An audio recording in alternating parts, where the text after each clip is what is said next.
We have a message in solidarity with our brothers and sisters in the Holy Land of Israel. Rashi, in this week's Torah portion, Jews around the world read the beginning Torah portion talking about the land of Israel and how God gave that to the Jewish people as a gift for us, every one of us, from the river to the sea. Eretz Yisrael, ze Eretz Shali, it's our land. And that's almost prophetic how Rashi begins with these words, with this opening statement for us. And you know, one of my favorite memes that has been going around over the past few weeks is being asked, so do you have any relatives living in Israel? And the answer is yes, 7 million. And that's really the feeling, the sentiment that we have and that we all need to have, which is we have our brothers and sisters are right now in a state of war. And we too are on the front lines.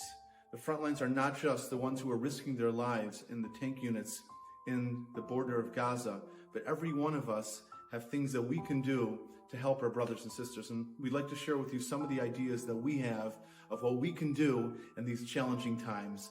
It's normal for us to feel scared, but we also have to know how to channel our emotions so that it can be productive, so that all of us can do our part that we can do to help the situation and to help our brothers and sisters in the Holy Land. You know, when we think about Jewish history, which is much longer than the past 75 years, Jewish history going back thousands of years, what we've seen over and over and over again is the pattern of Jewish history.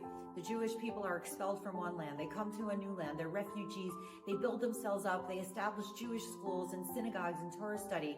And then they become comfortable in that land. They rise to the top in their secular culture, and then they get sent out again. And this repeats itself over and over again. So Israel is compared, the nation of Israel is compared to a sheep among 70 wolves. Yet when you look back at history, what you see is that the sheep has survived and the wolves are gone. There was nothing the Third Reich wanted to do more than wipe all Jews off the face of this earth. But look where we are now. The Jews are loud and proud, and the Third Reich is no longer here.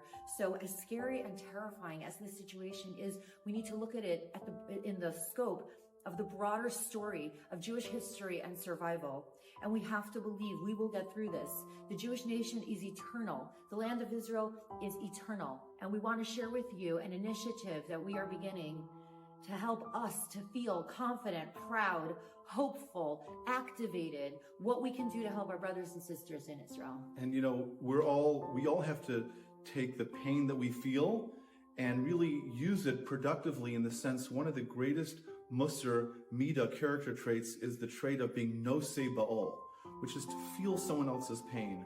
And we really have to use the power of imagination that we have to try and get into the hearts and the headspace of our brothers and sisters who have, you know, people who are right now being held hostage in their immediate family members, the people who have been uprooted from their communities, the people who have suffered terribly on that dark weekend, the days of Simchas Torah and the days to follow. So we have to really try our best to access from a place of nosei ba'ol, of feeling, of empathizing and feeling the pain of those who are suffering and the people who are really on the front lines in more ways than one, but also to remember that to be scared is for the future.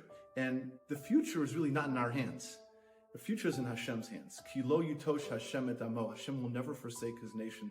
And the fact that the Jews have been living at least semi-peacefully for the last 75 years in the land of Israel, the fact that we even have a homeland, and the fact that we've been able to survive there has been nothing short of a miracle in and of itself. So for us to be able to we have to take our feelings of being scared for the future and instead turn them into feelings of hope, and take the word scared and turn it into something sacred. It's the same letters, scared and sacred.